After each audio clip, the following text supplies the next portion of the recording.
une peu jaune de choix. Pamplemousse Jaffa, qui rend la vie si sympa. Pamplemousse Jaffa, en quartier, en jus à la cuillère. Jaffa, du goût et du caractère.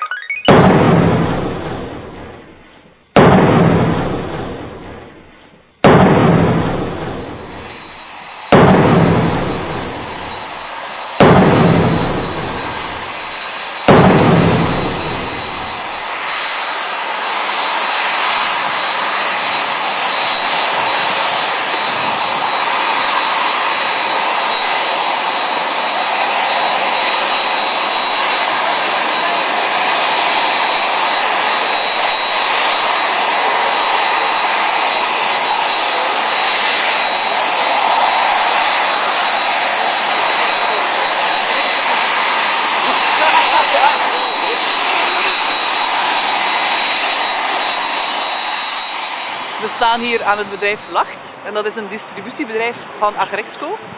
Agrexco is eigenlijk een Israëlisch exportbedrijf dat bloemen en fruit en groenten importeert uit Israël naar Europa, naar de Europese markt. En Agrexco gebruikt eigenlijk de Luikse luchthaven als een hub, als een distributiecentrum voor heel Europa. Waarvan van goederen die eigenlijk komen rechtstreeks ook uit de illegale nederzettingen in Palestina, in de Westbank. En die nederzettingen zijn niet alleen schending van de mensenrechten, maar zijn ook illegaal. Dus de handel met die nederzettingen is ook illegaal. Agrexco regelt deze handel, dus is eigenlijk een misdaad aan het begaan tegen internationaal recht.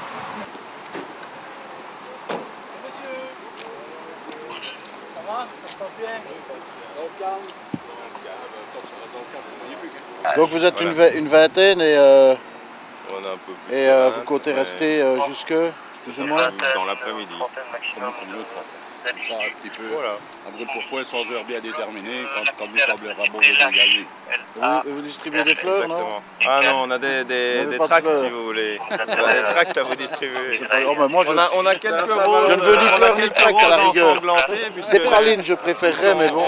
on proteste à la fois contre le fait que la société Lax, qui est ici, c'est pour ça qu'on bloque, permet la logistique des avions israéliens. Il y a 2-3 vols par jour d'El Al qui amènent des armes des États-Unis jusqu'en Israël.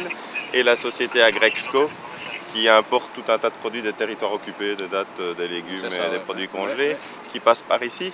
Et dont l'actionnaire principal est le gouvernement israélien qui, comme ça, peut financer ses armes et l'occupation des territoires occupés. Maintenant, j'ai une question à vous poser sans critiquer le but de votre manifestation. Hein, est-ce que vous croyez que ça va changer quelque chose honnêtement?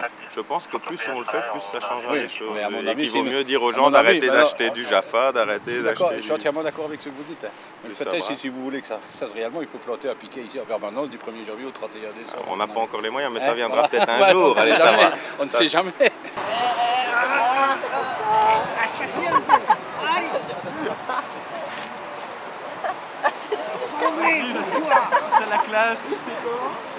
Vandaag heeft deze actie eigenlijk de toevoer en de uitvoer van goederen uit de nederzettingen geblokkeerd.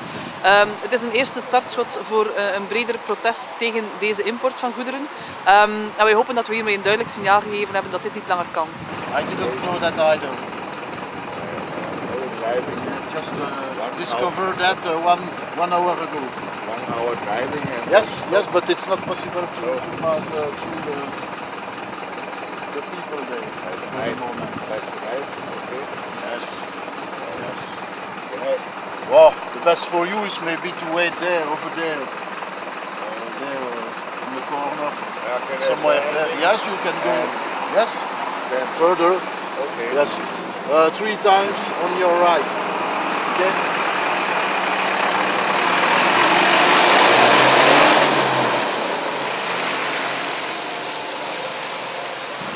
Vredesactie ondersteunt dit soort acties ten volle, omdat wij vinden dat bedrijven niet mogen bijdragen aan oorlogen of aan schendingen van mensenrechten, zoals hier. En wij starten een campagne War Starts Here, wat wil zeggen dat wij eigenlijk willen tonen aan mensen dat oorlogen niet zomaar ver van ons bed gebeuren. Wij hebben wel degelijk verantwoordelijkheid, wij hebben economische linken met oorlogen. De bedrijven van hier voeren handel met oorlogvoerende partijen en gaan eigenlijk ook zo conflicten gaan stimuleren. En wij willen daar tegen opkomen en tonen aan mensen, kijk, het gebeurt hier, bedrijven van hier zijn verbonden met oorlog. Wij kunnen er ook iets aan doen. Wij kunnen deze handel bijvoorbeeld hier vanuit de Luikse luchthaven stopzetten.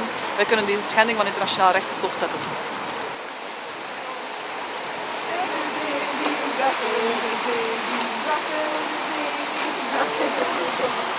Ik heb de zon gezat zien. Ik heb de zak zien zonnen in de zee. Ik heb de zak zien zonnen in de zee. Ik heb de zak zien zonnen, de zak zien zonnen, de zak zien zonnen in de zee.